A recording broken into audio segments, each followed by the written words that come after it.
Wooten, Ryan Clark, Courtney Cronin. We know Dallas made a statement yesterday, but so did you on social media. I'm going to give you the floor here. I'm trying to figure out, Courtney, I thought Stephen A. Smith said he was going to send me a tweet publicly apologizing and telling the entire world that I was correct. I never saw that tweet, Stephen A. Is my phone broken?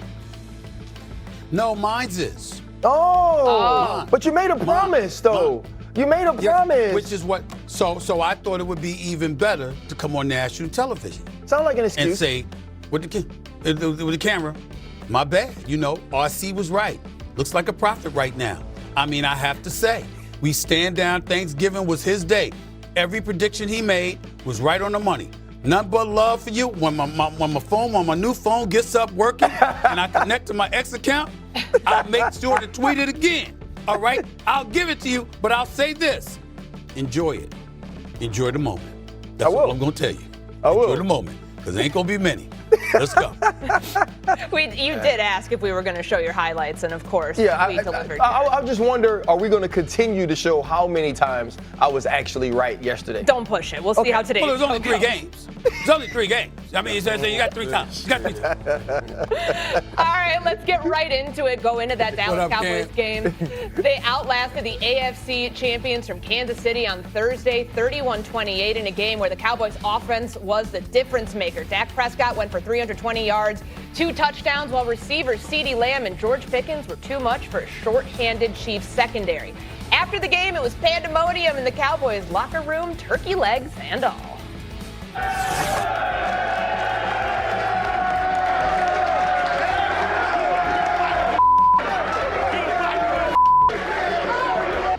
How about those last 4 days?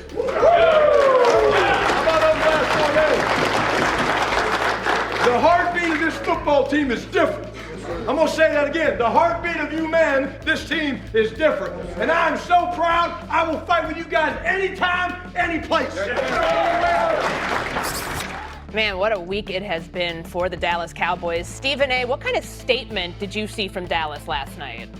Well, I thought it was a profound statement. They're going up against Patrick Mahomes and the Kansas City Chiefs. Just give credit where credit is due. Just after beating the Philadelphia Eagles, they didn't rest on their laurels. They showed up on Thanksgiving Day and showed out. Accumulated 457 yards of offense. That's a season high allowed by the Kansas City Chiefs, scoring 31 points. That tied for a season high allowed by the Kansas City Chiefs. We know they had 10 penalties. We know they had like 5 pass interference calls and all of this other stuff. We get that part, but in the end, Dallas is just reminding us that their offense is prolific. It is Super Bowl caliber. It is led by Dak Prescott. These brothers in Pickens and CeeDee Lamb are no joke. We knew that CeeDee Lamb wasn't going to have another game like he had Sunday against Philadelphia. He wasn't going to drop passes this go round. He balled out. We give them their respect where it's due. We give RC his respect where it's due. Went up to the board looking like Orange Crush, you know, with the orange suit and all of that, and told us all, you know, what was going to happen. I thought that the Chiefs could still get them, but in the end,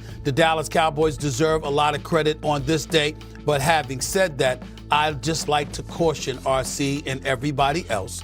It's important to bring this up. Dak Prescott wins games in September. He wins games in October. He wins games in November. And in December, my God, he wins like 72% of his games. And then January arrives. and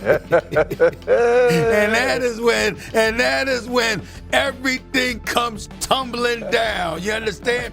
Winning 33% of his games, 4-8 overall in the month of January, 2-5 in playoff competition. So you go ahead and you have your moment, and Cowboy Nation, have your moment. I like the fact that you're no longer on the curb. You have ascended, and you're continuing to ascend and ascend and ascend. And ultimately, you're going to be on that roof that I've been talking about. And we going to see. And that's all I got to say. Floor is yours. All right. So let's focus on this game, though. I get where we're going, like way ahead in the future. Cam, from last night, what did you see from the Dallas Cowboys that impressed you?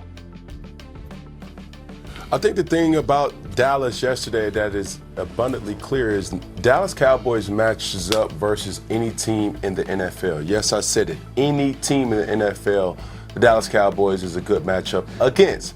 Now, with saying that, when you start to say what's different about this team than years before, it's George Pickens. George Pickens and CeeDee Lamb was really what Amari Cooper and CeeDee Lamb was supposed to be. The whole dynamic and the lineage of how Dallas have won in years past has been what? The offensive line, protecting the quarterback, and the run game. Well, this is what makes it extremely different because this team is extremely explosive.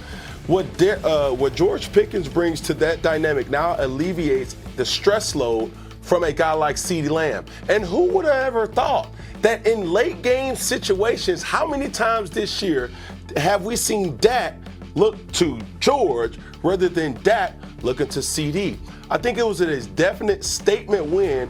And when you look at the crystal ball, so to speak, of what's been transpiring over these last couple of weeks, nobody, and I mean nobody, would have been able to say, hey, Dallas is going to be both of the following teams that was in the Super Bowl last year. Oh my goodness, and that's something that they need to keep building on. They feel like a different team. Yeah, bye week. The statement that Dallas made is if and when they get into the playoffs, they are true NFC championship contenders. Right now, the Dallas Cowboys have an MVP candidate in Dak Prescott. He's ascending to be a top-tier quarterback with the way that he's operating. And they have a Coach of the Year candidate, in my opinion, in Brian Schottenheimer. I know we're going to talk about the McVays and the Vrabels and the McDonalds.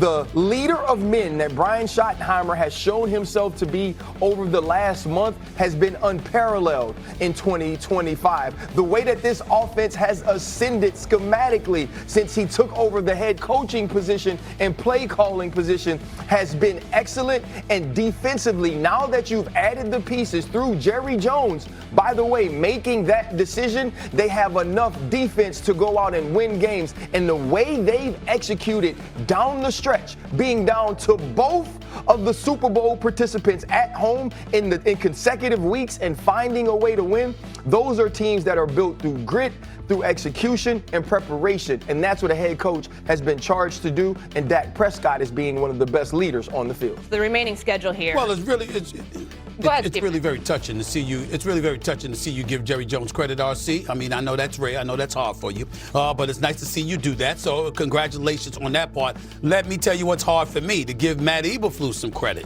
the defensive coordinator for the Dallas Cowboys, because they look like straight trash and hot garbage for the first 6 weeks or so. They don't look like that now. That defense looks real. With Overshown back, with Quinnen Williams there, I mean, I got to give credit where credit is due, no doubt about it. This is the best we've seen the Dallas Cowboys look in years. I mean, in years. They look that formidable. But again, with expectations comes pressure. And usually when that happens is when we see the very worst. So we shall see.